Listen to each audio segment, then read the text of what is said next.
All right, family. You're tuned in to In My Humble Opinion, 101 Jams. You got Miss Max. Charles A. Lewis. That's government. Troy Leon Robinson. Get your mic, Aaron. Get your mic. My bad. Yeah, my bad. You gonna leave and set me up? I'm sorry. Try to take my identity already.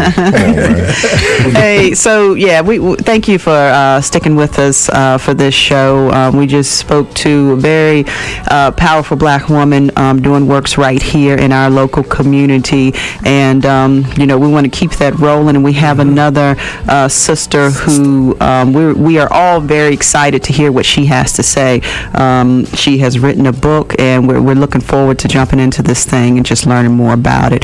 But Aaron was the one that brought this author to our attention, and so we're going to kick it over to him and let him introduce her so that we can get into it. Absolutely appreciate it. By the way, I do have a real government name, Max.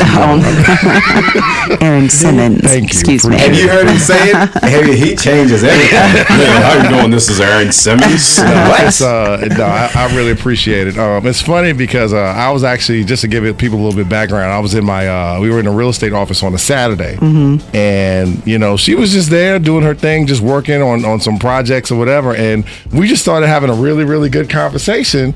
And she told me she's an author, she's an entrepreneur, she's got online content, and she's just doing the daggone thing. She gave me a signed autographed copy of the book while I'm standing right there. Yeah. And I'm like, I think you would be a wonderful guest on our program. I talked to her about it. So we have here Miss Ieshia Leverette, a.k.a. Lady Leverette, the author, the entrepreneur. Welcome. How are you? I'm doing wonderful. Thank you so much. Thanks for joining us. Thank you for having me. Absolutely. So I guess we just want to start off with particularly, who's Ieshia? What's your journey? Where'd you start from? Your background and how you got to this point to where you're doing all these wonderful things, being an author, publisher, entrepreneur. Just tell us about you.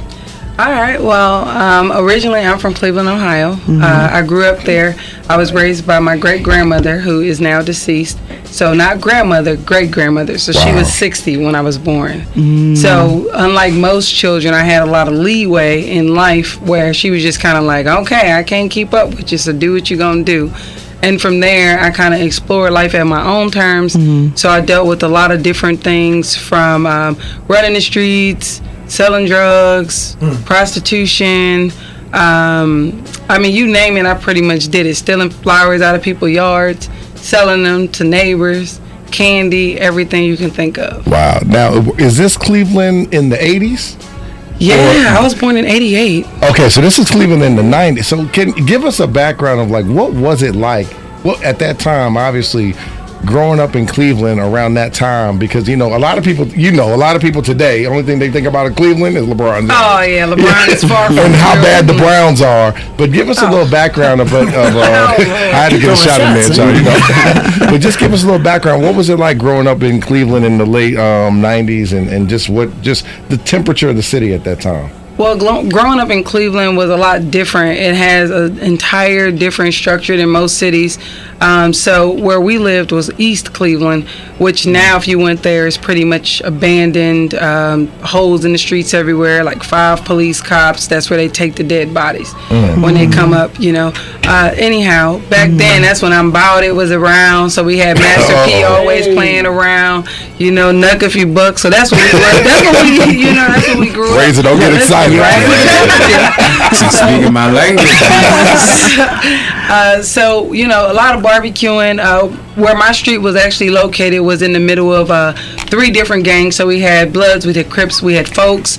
So, this was when I was able to still walk to the store for my grandma. I was buying beer and cigarettes, at like 6 years old with a note to the corner store. Wow. So it was just kind of like that. I actually never had another race in any of my classes until I went to the 9th grade and I went to another city. So I'd only had black kids in my class my whole life. So that was a whole nother transition. It was a drawing point for my grandmother. It got really bad where, the police always, they let the dope boys do everything all day and then they rob them at the end of the day. So the violence got worse. People running through people's yards, so it just kind of came to one of those situations where we then relocated to what they called the suburbs. But the way Cleveland is set up is very segregated. So a lot of people don't understand that because they see LeBron, like you said, they see the Cavs, and you look in the stadium, it's like everybody there. But truthfully, you know, the east side is for the black people, the lower west side is for the Hispanics, and then the further west is more like for Caucasians. Absolutely. Right? So when you're dealing with that type of dynamic, people try to keep things completely separate. So when you start to integrate into these different schools, they start to move out. So then it becomes, you know, another hood. So it's like you chasing something that's never there. So that's one of the things you'll find different. Cleveland is actually, you know, where Rockefeller came from. You know, so my middle school was from Rockefeller, like it was his property. So the oil tycoon, right? He has a whole area there. So we have a lot of riches there, but when they closed down all the factories, you have so many people that went jobless because it's a blue collar city. You know what I mean? But then if you look at it now, they say they're bringing jobs there, and so you have even more violence. I think at the top of the year, the first 12 days of the year is 24 crimes. I mean murders, sounds like not just crimes, murders. Yeah, sounds like a lot of cities. So I also just wanted to, so we take that Cleveland, and then obviously you being the author and you getting to just you being the woman that you are, but what was that point for you where you said, it's time for me to make a change in my life? Well, I always knew I was different. Honestly, when I went to college, I was in my sophomore year. Where'd you go to school? I went to Cleveland State University. I am a graduate, yes. Awesome. Nice. And so my mom had went through a situation where she was going to lose custody of my sister. I started college at 17, fact.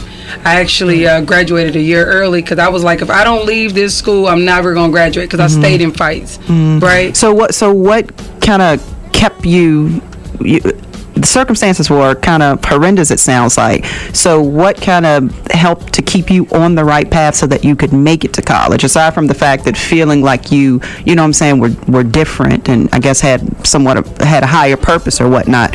What do you think played a role in keeping you on the right path to get out of that? In all honesty, my 5th grade teacher, I still continue to call her my godmother to this day. So in Cleveland, the way the education system is set up, if you start on one track, you stay on that track. And I had always been in like honors classes because regardless of how I act, I always had those intelligent skills where they were like, she deserves to be here. Well, it hit this point when I was in the 4th grade and a teacher put me in a slow class, or what we called a slow class, was with my godmother. And then after I finished her class, 6th grade came and they wanted to put me, because they keep you on a track. They never try to change you. You know what I mean? And she was like, no, listen, you have a problem with her, you come down the hall, you come get me. She was one of those teachers that she'll pin you up and your parents be cool with it. You know what I mean? And if it wasn't for her changing that track for me, then my middle school, my high school, all of those years would have been different. So I kept going. I knew it was something there. And it opened up doors to take different honors classes that's not technically honors classes in most schools. Like, we didn't have school books. We got Xerox copies of school books. You know what I mean? I want people to hear that one more time. Yeah, man. And so this is in the United States of America. Things. Yeah, and when I did come across a book, I would keep it in my book bag, because if I put it in my locker, it'll get stole. You know. So fast forward back to going to college, I ended up going to jail my sophomore year. And in the process of going to jail, I got a second chance. You know, I could have did 12 years, which means I would have just been getting out this year. And I was fresh 18. So your brain's not all the way there. You're still trying to be in the streets, but be in college, and it just don't work the same. So once I got that second chance, I was like, I'm out of this. I moved to Chicago. I was there for a year. Left Chicago, went to Georgia, started a business after I graduated college, and I just kept it moving. Yeah. So, and guys, one thing I want to point out, and sister, I want to shout you out about, is that it's the old theory of the rose that grew from the concrete, because you're telling us about like how rough it was and how hard it was, but then on the flip side, you say, like when I was an honor student, like I went to college, I graduated, you know what I mean, like, and so many times people think. And would have thought that you would count it out. And I'm sure plenty of people counted you out. So that's why I just want to give you your props, because we have so many like hidden gems, like amongst us, that like the society doesn't give them a chance and just counts them out. And you know what, though? I will say, like in my community, like even going back to talk to people after I wrote this book, they actually didn't count me out. They seen things in me that I didn't know was there. Like I started my first business at 6 years old. No lie. I called my aunt and I said, "Hey, can I hold $20?" Literally, I'm 6. She said, Can I hold? She said, "What do you need $20 for?" And I said, "Well, I want to do something. I'll give you some more money back."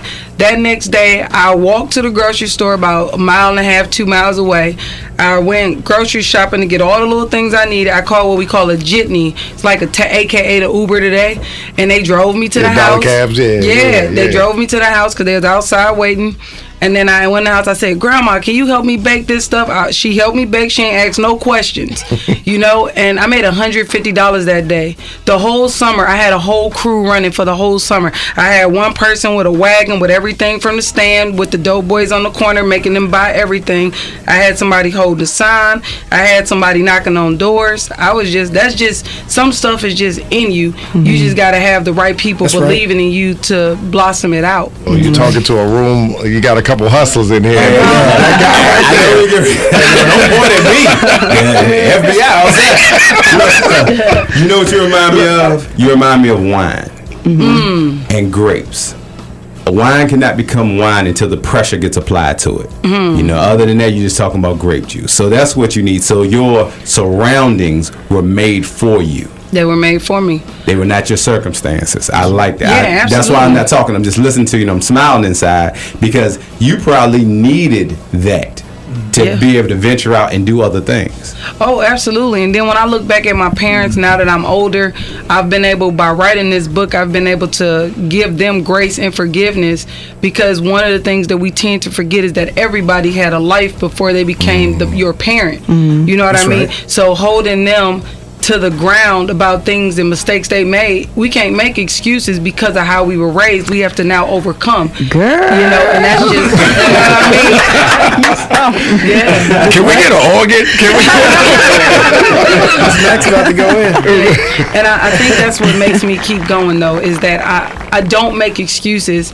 I help people, but I don't make excuses. If you bring me down, it make me work 10 times harder, whatever it is. And I'm always faced with an obstacle.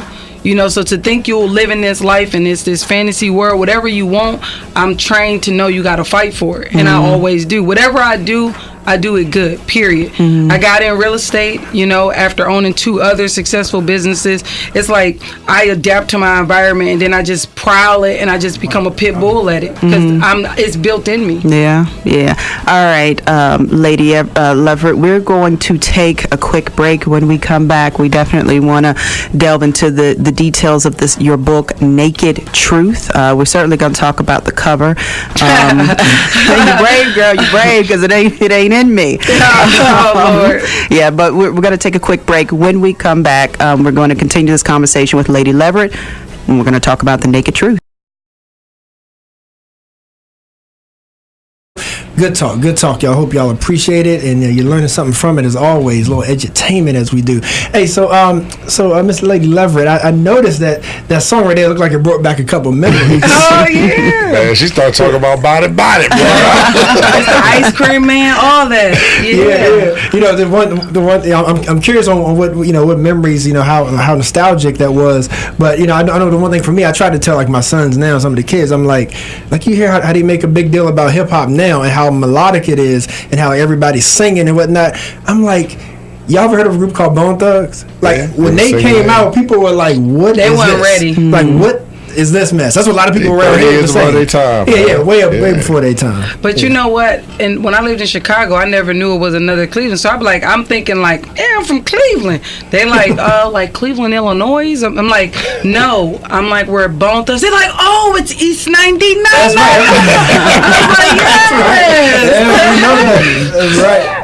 Yeah. Something I find interesting, Lady. I don't know if people call you that for short. No offense, but before we went to break, Razor was talking about just pressure and how you needed that pressure in order to shape and mold who you are today. And it sounds like that you definitely agree with him. And I can appreciate that because we've all had our own personal experiences that made us, right, or broke us. And it's nice to be able to sit down with someone, no matter what they look like, whether they be black, white, male, or female, but it's especially good when I can sit across the table from another black female who knows that they have a purpose, who knows that they have a high calling, and despite all of the things that tried to break them or deter them from their path, you know what I'm saying? They knew it was more in them than what that situation was putting on them, and was willing to press after it no matter what, right? So, absolutely. my upbringing wasn't your upbringing, but I had my own experiences myself.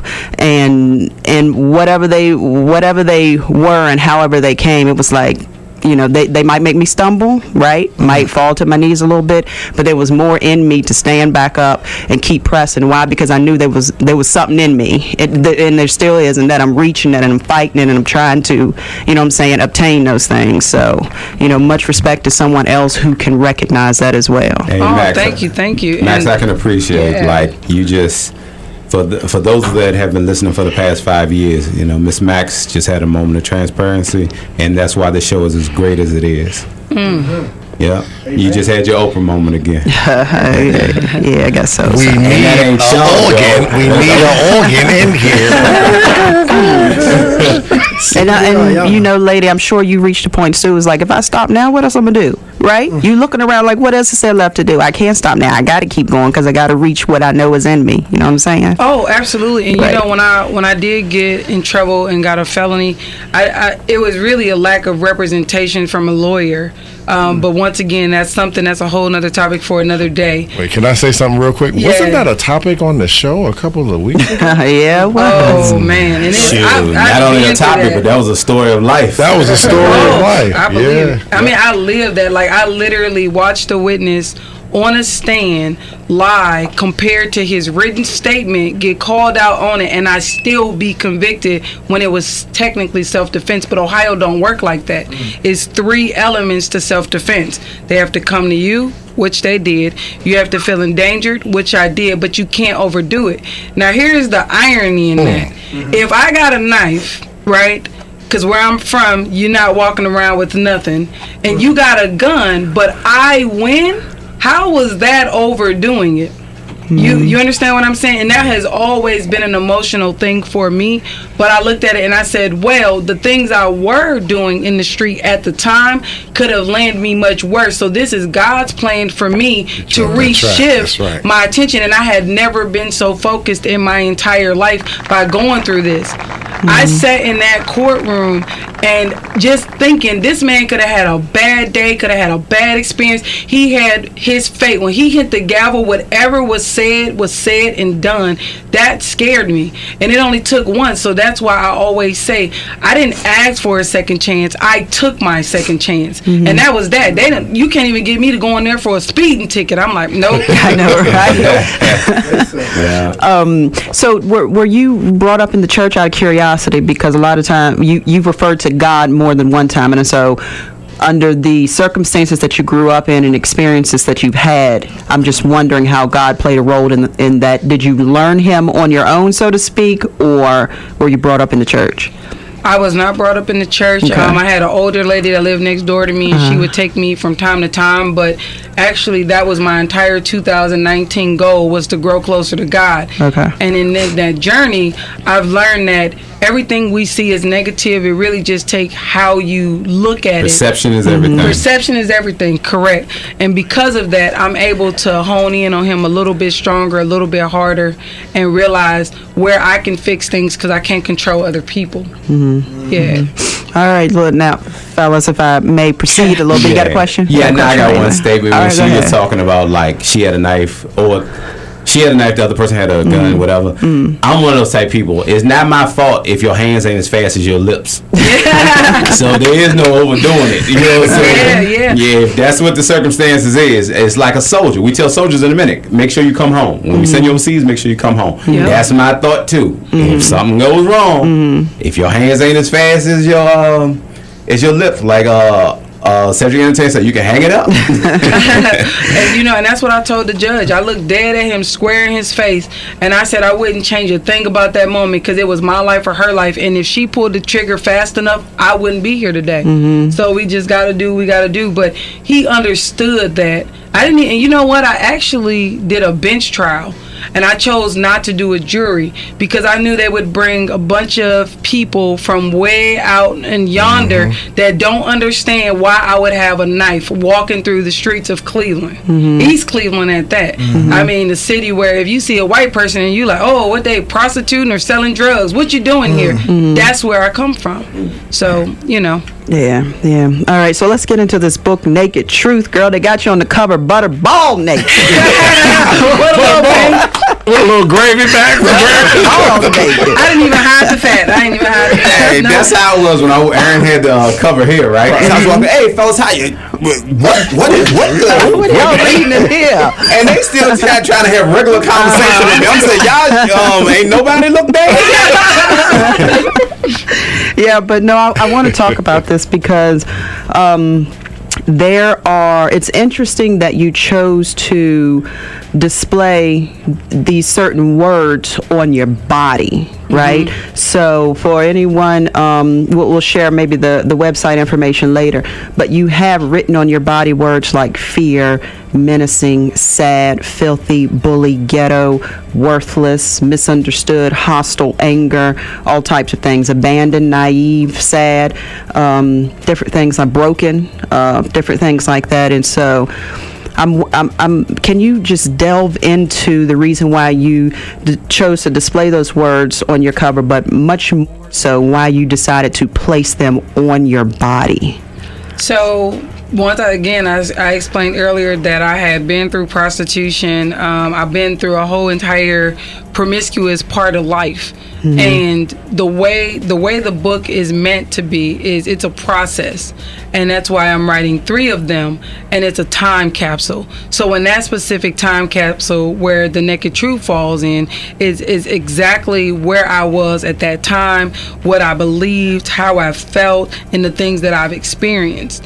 So as they read the book, you will find it in the language of that person at that time. So I had to do a lot of reflecting, and I had to be careful to not put in who I am today in there, because in order to truly inspire people, we can say, oh, I've been here and now I'm there, but that doesn't give people a true journey map so that they can see themselves and say, wow, they've been through that, because they know me now, but they didn't know me then. So that's exactly how I felt about myself at that moment in that time. I see. Yeah. That's a huge struggle for African Americans, is that because the way society has positioned the pitfalls for us, once you fall into one of those categories and climb yourself out, society, especially Caucasian, no, I'm not even gonna say Caucasian, Asian, Muslim, you name it, all these other nationalities, the way they look at us is that whatever you fell into, that's who you are for the remainder of your life. Correct. And that's not the case.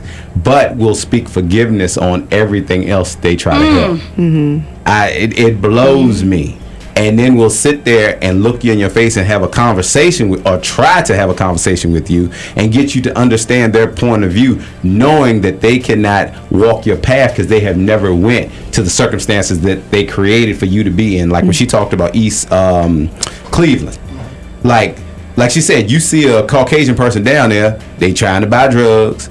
They're a cop trying to set you up, or like why are you here type of thing. But none of us built that circumstances. We didn't build those buildings. We didn't manufacture that type of life. So like when she said it, man, it really hit home. Like, how healthy or therapeutic was that, or is it a sign of true healing to be able to touch such what might have been a painful or intimate place and kind of conjure up all those feelings, thoughts, and emotions, and then display it to the world, right? Because a lot of times we suppress those things. We say we're over them, but we push them down to keep from dealing with the effects of them, right? Or putting ourselves back in the same mindset as those experiences placed us in. So was that hard for you to be able to touch such an intimate place in your life? Actually, it was both healing and hard. Because with healing, it's hard work. And it's something that must be practiced consistently.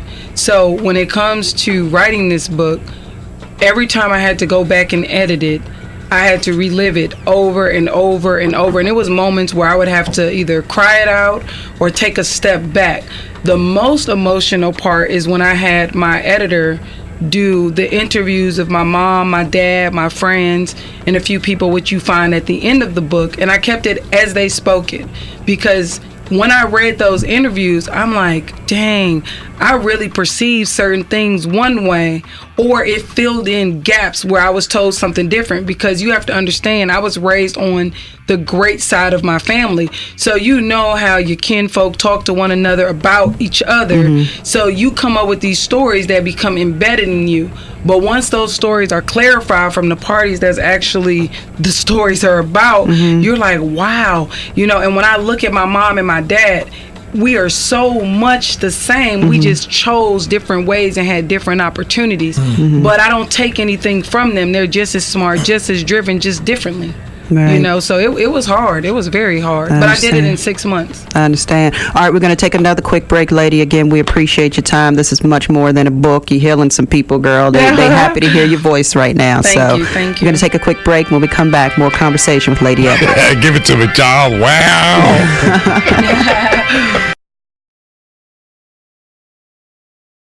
All right, we're back. We're speaking to Lady Leverette, author of Naked Truth.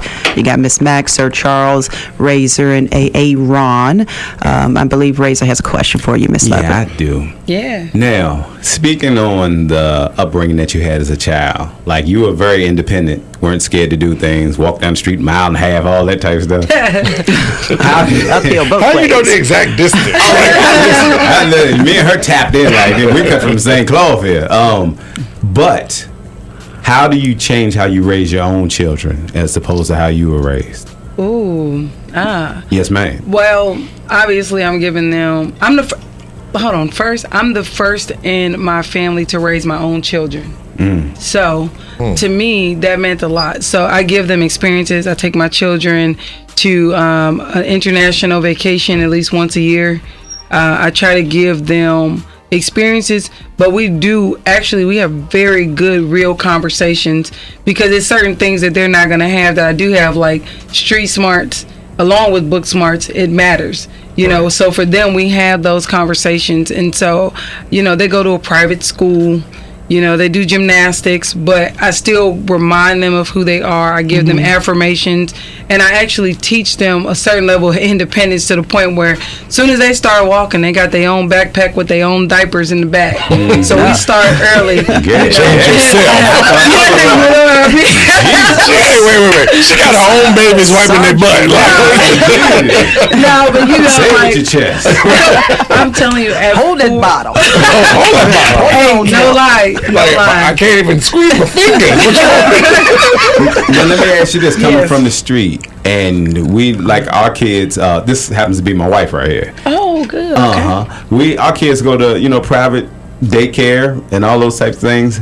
But when you come from the street, but you want to give your kids street smarts, do you ever find it difficult to you don't want to embed too much into them? Can I piggyback on It's that a a little fine bit? line. Can I piggyback on a little bit? Yeah. When you see your character traits rise up in your kids, does that give you any fear at all of, I know where this could lead to? Oh, or- absolutely. Absolutely. Yeah. My youngest, right? She plays no games whatsoever. youngest too. And I think it's the second child syndrome. Like, I promise you, I'm going to tell you a quick story. I'm going to keep y'all. She was at an art class. Little girl walks over to her, snatches the toy. My daughter snatches the toy back, was like, my toy. Little girl's like, I'm not going to be your friend. She said, I don't care. I don't need friends. I got my mother. I got my sister. And she went down a whole list, and she's 4 years old. Like, she's so confident. It's ridiculous. Shorty about that life at 4. Yeah. She want all the smoke. All the smoke. 6 months. All the That's smoke. what's up, man. And you can tell. You can just tell. But like my oldest, I get a little nervous because she can be somewhat naive, you know, but also teaching them to love themselves, because the activities we do, unfortunately, is few of us in them. And because of that, I have to teach them even more to love their hair, to love their body shape, because they're in gymnastics. So you got hold your stomach in, tuck your butt in. Well, she got a little too much butt to be tucking in. You know what I mean? But tell And them they those belong. things. Yeah, absolutely. And I tell them those things are wonderful. Like, and I've had to catch myself. We was at a whole gymnastics competition. My daughter comes over to me and she's like, "Mommy, they don't want to play the hand games with me." And I wasn't thinking, because I was, you know, and I said, "F them kids." Excuse my language, but I did. And I was like, "Oh, baby, listen, you know, what I meant to say is I'll play with you," but I had to catch myself, because you already be seeing when these things start to happen when it comes to favoritism, being in the sport where you're a minority, and it's harder for us as parents because we see the outside of it, you know, but they in it, so they just straight hair, put it in the bun. Your hair don't go in the bun like their hair go in the bun. Yours is different and it's better. Like, we talk about those things, so it's hard. Hard. Hey, I'm gonna just say she's gonna sell 10 million copies, so she get paid that FCC fine. What fine? I didn't hear nothing. I didn't hear anything. I'm sorry. I'm really sorry. No. Yeah, so we definitely want to hear more about what's next for you, you know? One book down in the books, you know what I'm saying? Like, what are your plans? Okay, well, right now, by trade, I'm in real estate, a top producing realtor in Northern Virginia, and I have a team. So that's kind of what my main focus is. My retirement plan that I'm working on is I actually do coaching and speaking engagements. In terms of the book, I'm writing a 3-part series. There may be a 4th, but I can't say when, because I'm actually living the 4th, you know, chapter of my life right now. So whenever that ends, I'll get back to writing. The second book is going to be called Death of Jackson, and you'll see it'll be body paint, but you'll see some negative words and some positive words, because in life we don't experience positivity without negativity. That's what you fight through. The third book will be Concrete the Roses, so you'll see less of the nakedness, more of the roses, and then we'll begin to talk about where I have been in the more positive aspect of my life. So they'll kind of grow on this journey with me, and they'll really get a feel for who I was at each time capsule of my life through the books. You should write you said you're going to write 3 books? It's 3 books, yeah. I got some side books, but in this sequel, you know, I'm writing one actually called The Angry Black Woman, because I think that's a perception that they automatically give us, and it's hard to shake that. So I'm working on that. You should write a 5th one called They Don't Want to Play the Hand Games with It. Hey, Ieshia, before you get out of here, let everybody know how to find you: Facebook, Snapchat, IG, website, everything. Give it to them. www.ladyleverette, that's LEV as in Victor, ERETTE.com, and I'm Lady Leverette on Instagram, the Lady Leverette on Facebook, LinkedIn, Snapchat, you name it, I'm there. All right, Awesome. sounds Appreciate good. you coming through. We appreciate thank your you for time. having me. I'm so grateful. Of course, anytime. And hey, when those next books are written, come on down. If you invite me, I will definitely be here. I love you guys already. Absolutely. Put Thanks it for on the the calendar. chance. Yes, ma'am. Welcome. All right, you're tuned into In My Humble Opinion. We're going to take a quick break. We'll be right back.